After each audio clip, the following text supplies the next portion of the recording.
And so this series is called Why You Matter. And this first talk is about how we live in this great universe, this giant universe.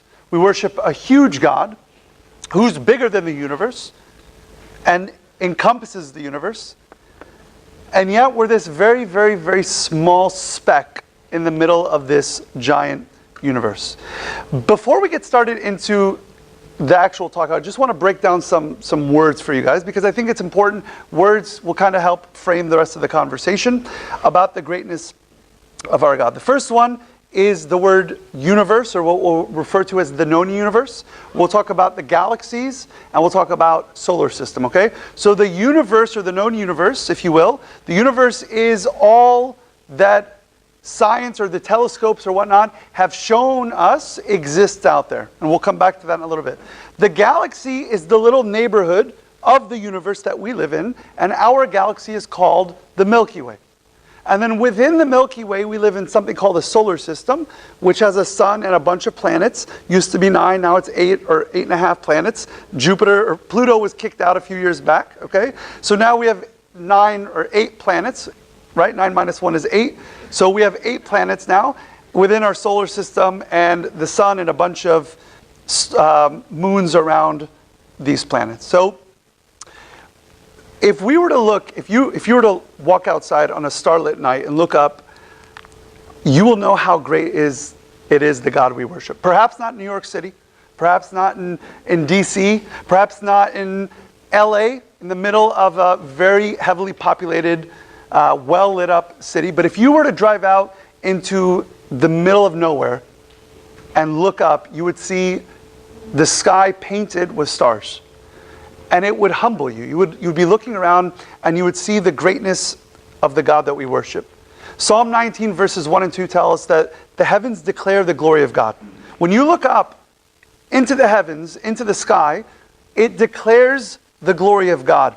And verse 2 tells us, the firmament shows his handiwork, day unto day utters speech, and night unto night reveals knowledge. The heavens, in other words, are telling us how great God is. They are like a billboard screaming that God is glorious and that He is huge. When we walk outside and look up, we see stars that are billions, perhaps trillions of miles away. This series, what we're going to be really looking at, the main principle for this series, is that our indescribable God, the God that we cannot wrap our heads around, does unbelievable things with us seemingly insignificant people. And that is what testifies to His glory and His splendor. It's not that we come together and we say, man, let's work real hard together. It's that we come together, we put ourselves in the hands of this indescribably huge God who humbles Himself and comes into earth, into our form, and He, through us, does unreal things, unbelievable things. Way back in Genesis chapter 1, verse 1, very beginning of the book, it says, in the beginning, God created the heavens and the earth. Some people think at the very beginning there was a big bang, and I have no issue with that, because I think it was a huge bang at the beginning when God said, let there be light. There was an explosion, if you will, that came forward from God. The universe came into existence, and we still don't know how big the universe is. We speak about something called the known universe. Because every time we build a big enough telescope to reach what we think is the edge of the universe, we build a next bigger one and we realize it goes even further and further and further. We realize it's bigger. And for some people, they say we live in an oversized universe. It's too big. Scientists think that there's no possible way that this whole universe is just for you and I to have it as our home. And let me tell you something, I would agree with them. Because the universe is not here just for us to make it our home. The universe is here to show the glory of God, to show the splendor of God, to show the greatness, the bigness, if you will, to use a Trump word, the bigness of God. Let's talk a little bit of science. A little bit of science. Genesis chapter 1, verse 3, God said, let there be light. And that light bursts forth, and the universe lights up. The universe lights up. if we were to think about how fast, when God says, let there be light, and light bursts forth from God, what's happening is it's moving at light is coming forth from him at 5.88 trillion miles per year, or 186,000 miles per second. I want you to get your head around that for just a second. Light comes forth. God says, let there be light, and light bursts forth from God at the speed of 186,000 miles per second. We have to use a ruler because if we want to measure anything in the universe, we have to go 5.88 trillion miles, and we call that 1 light year. Okay? And that is the speed that light is coming forth from God when he says, let there be light. You think there was a bang? You think there was an explosion when God speaks? In case you weren't paying attention, 186,000 miles per second is faster than most of us move after liturgy to get our cup of coffee. Okay? It's fairly quick.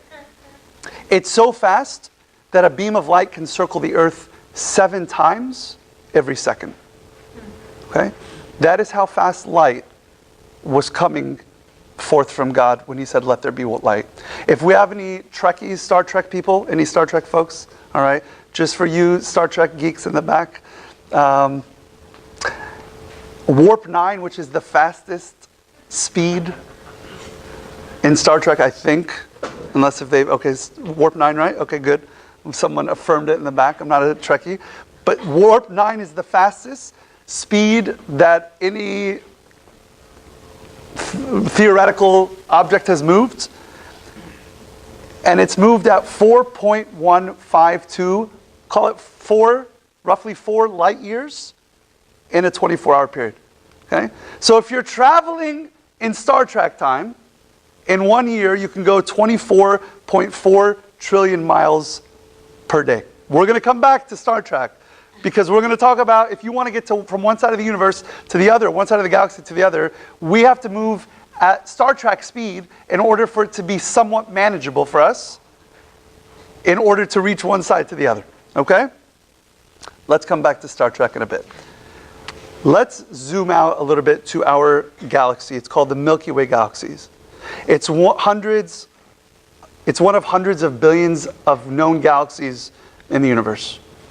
I know we think sometimes like we are the center of the universe.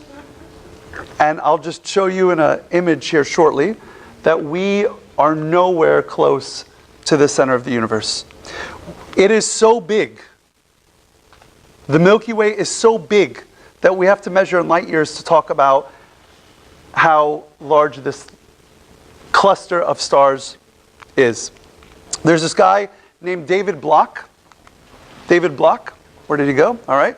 David Bloch, he said if we counted all the stars here, 1 per second, it would take us, just in the Milky Way galaxy, which is one of hundreds of billions of known galaxies out there, it would take us 2,500 years if we, 1, 2, 3, 4, 2,500 years to count every single star just in the Milky Way galaxy. And we live in an astronomically huge universe or galaxy, which is part of a much larger universe. Isaiah chapter 40, verse 25 to 26. To whom then will you liken me? This is God speaking now to the prophet Isaiah. To whom will you liken me? To whom shall I be equal, says the Holy One. He's saying, who are you going to compare me to? Lift up your eyes. He says, you want to know how great I am? You know how incredible I am? Lift up your eyes and see who has created these things. He's saying, walk outside in the middle of the night, lift up your eyes and look at who created these things, who brings out their host by number. He calls them all by name, by greatness of his might, and the strength of his power, not one is missing. He says, you want to know how incredible I am? Come step outside, look up, and you'll see how great I am. I'm the one who created all these things. And not one of these things is missing from my sights. I think it's critical that we have to right-size God today. We oftentimes put God in this very small box. We think we have created God in our image. We limit God based on our understanding.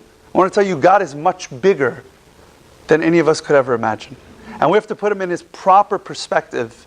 And I think we've got to look at science in order to help us do just that. He's bigger than anything we've ever seen.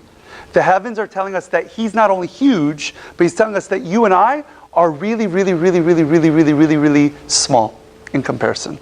We're tiny, folks. We're tiny. This is a composite shot of the Milky Way galaxy. It's 100,000 light years across. You remember how big a light year is, right? 5.88 trillion miles is 1 light year. So you need to go 5.88 trillion miles times 100,000, and that's how big our galaxy is. What comes after trillions? Any math people? What's after trillion? Gabazillion. Gabazillion. All right. Huh? After trillion? Uh-huh. Quadrillion. Quadrillion, and then what? Quintillion. So it's somewhere in the 58 quintillion miles or something like that. All right? It's big. It's huge. This is the Milky Way galaxy. Which means in order to get from this side all the way to the other side, you have to travel at the speed of 186,000 miles per second for 100,000 years to get from one side of the Milky Way galaxy to the other. Where do we live? Where do you think we live? We must live right in the middle, right? Because we're the center. This is where we live. Right in the middle is something called the black hole monster. We don't want to live in the middle. If we lived in the middle, we'd be destroyed. Okay, we wouldn't. That's a scary place to live. Okay, there's things flying around really fast. They'd be running into each other. We would not be happy there. Okay. Living in the middle would feel like what my house felt like a few days ago when my kids first got home. It was exciting. It was chaotic. Okay, they're running around. That's the middle times like 100 trillion. All right? That's where we live down on the bottom. Okay? So what this is telling us is we're not even at the center. We're not even that significant in our own galaxy.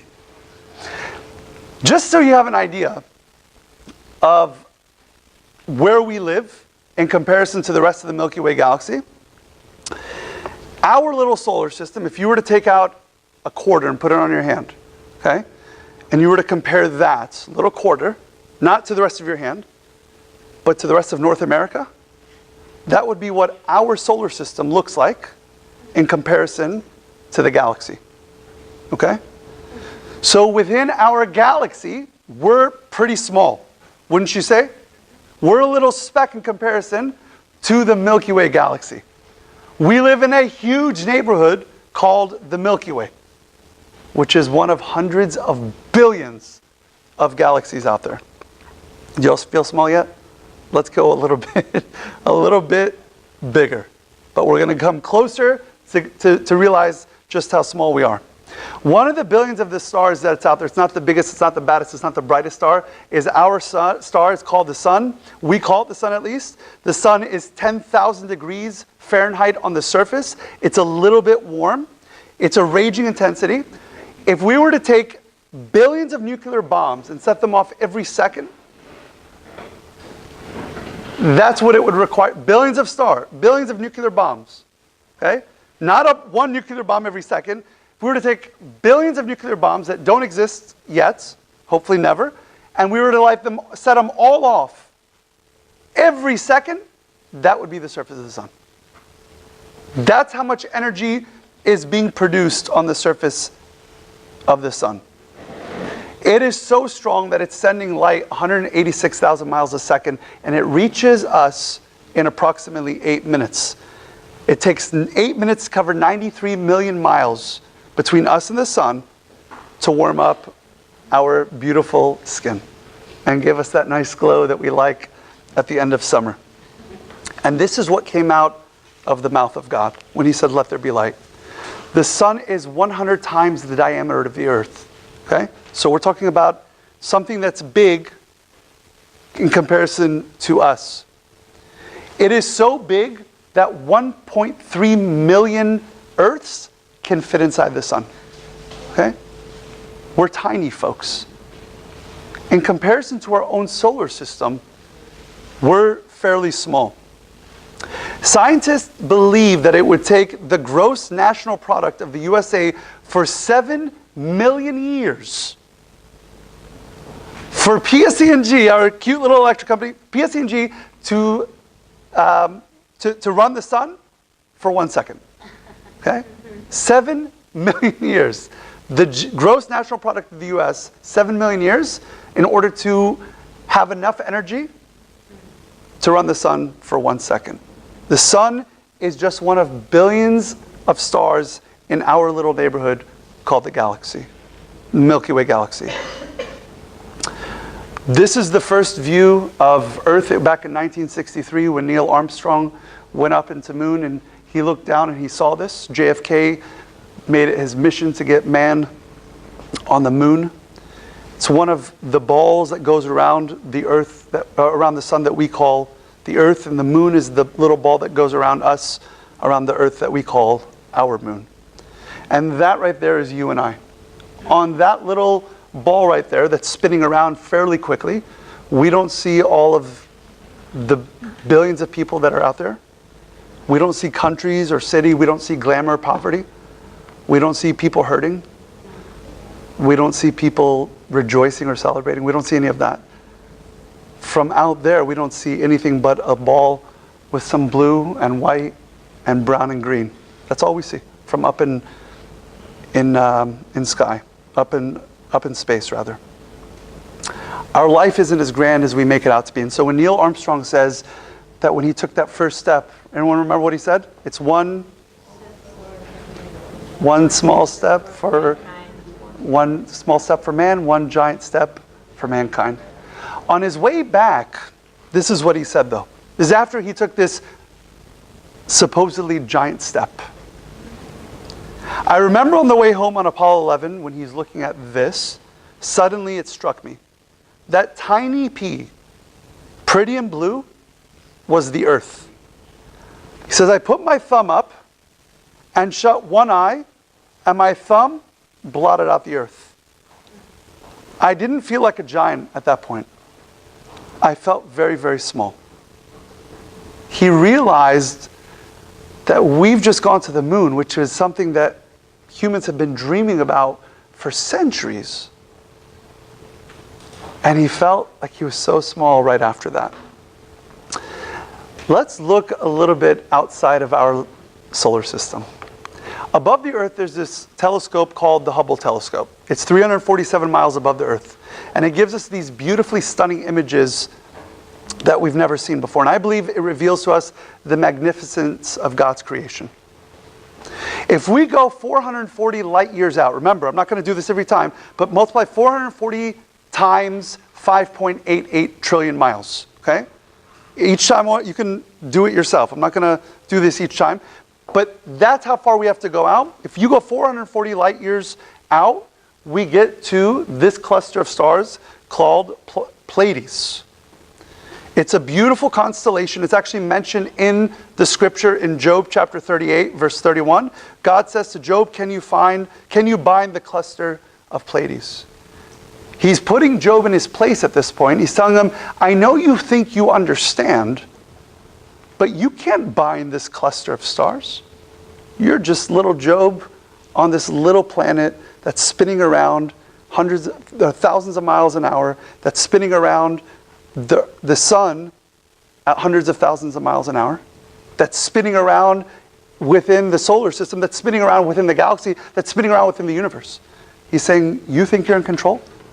You can't bind the cluster of Pleiades. That's 440 light years out. Let's go a little bit further.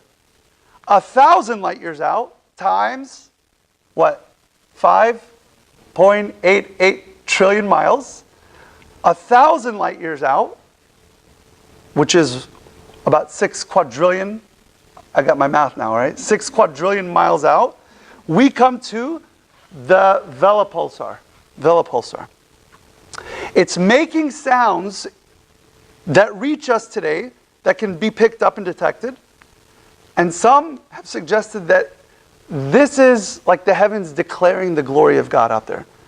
There are sounds that are being emitted from this star called the Vela pulsar, declaring how great God is. 6 quadrillion miles away from us. Let's go a little bit further. Let's go 8,000 light years. 6 times 8 is 48 quadrillion miles away. This is fun. We reach the Hourglass Nebula. It's such a beautiful, beautiful star. It's a dying star, okay? And it's emitting tons of gases that are cooling and creating this beautiful thing called the Hourglass Nebula. That's what the Hubble telescope shows us when we look out into space. This is 8,000 light years away, folks. Let's go a little bit further up, okay? I'm going to quit with the math now because we're now 28 million light years away. You guys can do the math. Multiply it times 5.88 trillion miles, and that's how far you'd have to go. This is where we reach something called the Sombrero Galaxy. Okay? It's 50,000 light years wide and trillions of miles thick. Okay? You guys want to go further? Let's go a little bit further. Let's go one more. One more, we're going to come to the Whirlpool Galaxy. The Whirlpool Galaxy is 31 million light years away.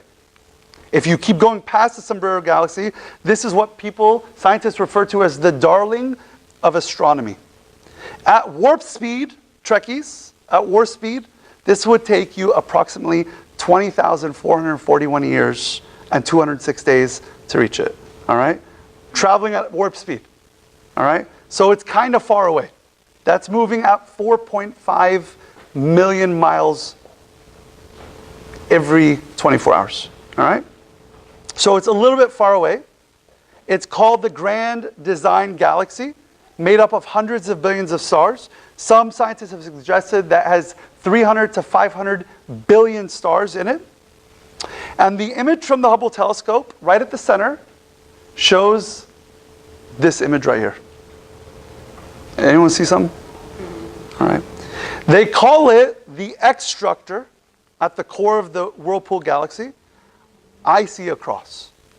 It reminds me that Jesus Christ, the slain lamb, before the foundation of the world, is glorified everywhere.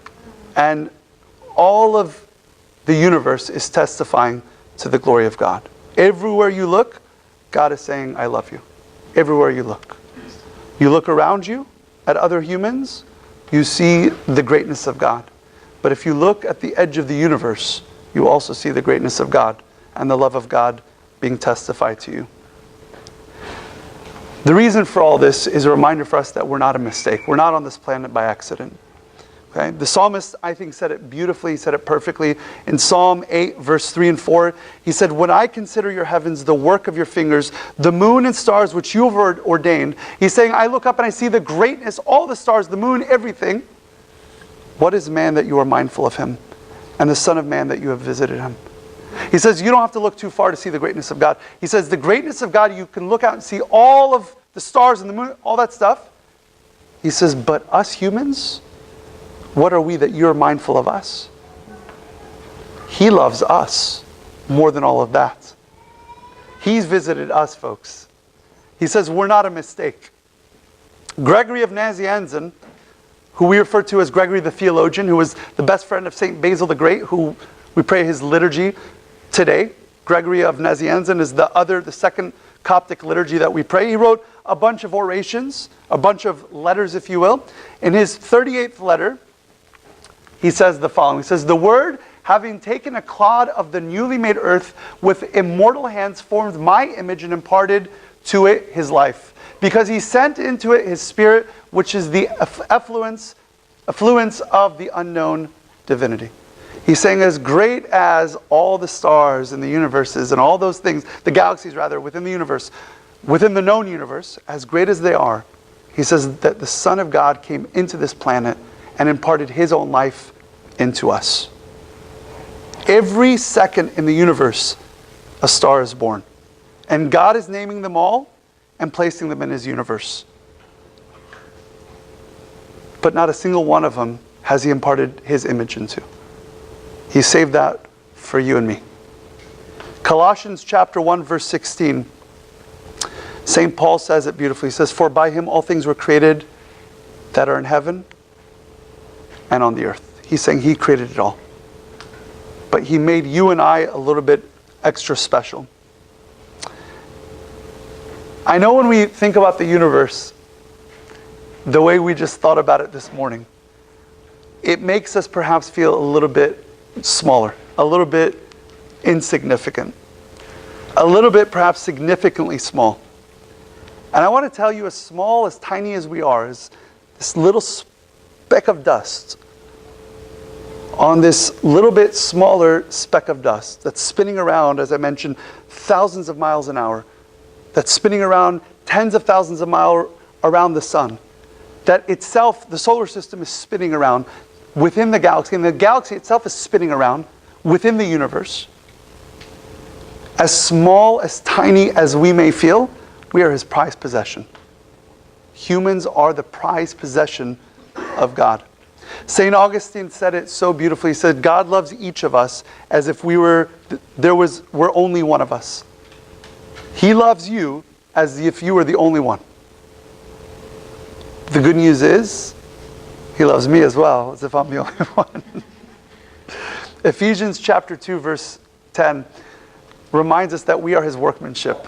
We are a masterpiece, is the way that this word can be translated from Greek. We are his masterpiece created in Christ Jesus for good works which God prepared beforehand that we should walk in them. I believe our huge God does extraordinary things with apparently insignificant items. During the discussion group, I think you mentioned in the back, Naveen, that part of what we've got to do is come and offer something up to God in prayer. And the reason I go through all of this is to remind you that we worship a huge God, a great God, who says that you matter. And you matter so much that he came into this earth and took our form. And he says to us, if you'll just bring to me and submit to me what you have, I'll do beyond what you can imagine. I want you to think about the little boy in John chapter 6, verse 9. It says, there is a lad who has 5 barley loaves and 2 small fish. In his hands, that was his lunch. Maybe lunch with a snack afterwards. In the hands of God, fed thousands of people. What it requires from us is submission. We take these seemingly insignificant things that are in our hands and we put them into the hands of God, who wants to do huge things. And he reminds us, I have a role and a purpose for each of you. And I want to do something great with you. I believe each and every single one of us matters. Every one of us matters. But it requires from us to submit ourselves into the hands of God. You can't tell me that you have no reason, no purpose on earth. You can't tell me because we live in the midst of this ginormous universe that somehow we're small and insignificant and unimportant. If we were, the God of the universe wouldn't have entered into our space and took on our form and sanctified it and blessed it. But he comes to us because we matter. And because he wants to do something great through us. I asked you guys the question at the very beginning, what is it that God requires from us? And I think it requires one thing. I think it requires for us to come before the living God who created all of this, that we look up and we see the stars and the moon, everything declaring the glory of God.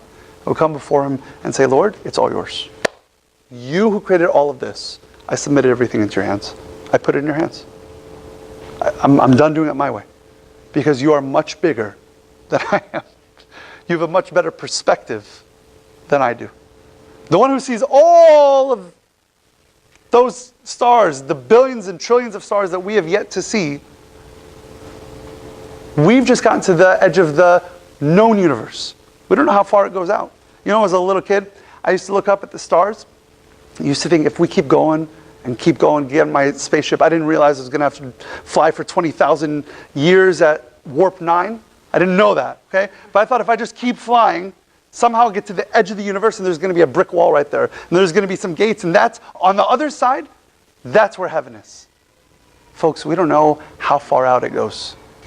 We have no idea how far we've got to travel to get to the edge of the universe. But one thing we know is that we worship an unbelievably huge God, who, if we will come and put our lives and our talents and our gifts into His hands, He'll do astronomically huge things. The God who brought all of this into existence out of nothing can take our something and do beyond what we can imagine. Okay? The next couple of weeks, let me just tell you all what we're going to be talking about the next 2 weeks. Next 2 weeks, we are going to be talking about, in particular, what is our function? What is the function of the church, and what is your particular function or role in the world? Okay? What does that look like? What are we as the church supposed to do? How do we function out in the world? And then the week after, we're going to be looking specifically at the fact that we live in as much as we feel very tiny in the midst of this giant universe, there's still a pretty big world out there. We don't have to look very far to realize that the world it's pretty, yeah, we live in a small village today, sure. But the world is a big place, and it's a diverse place. And how are we as the church supposed to function in a world that is extremely diverse?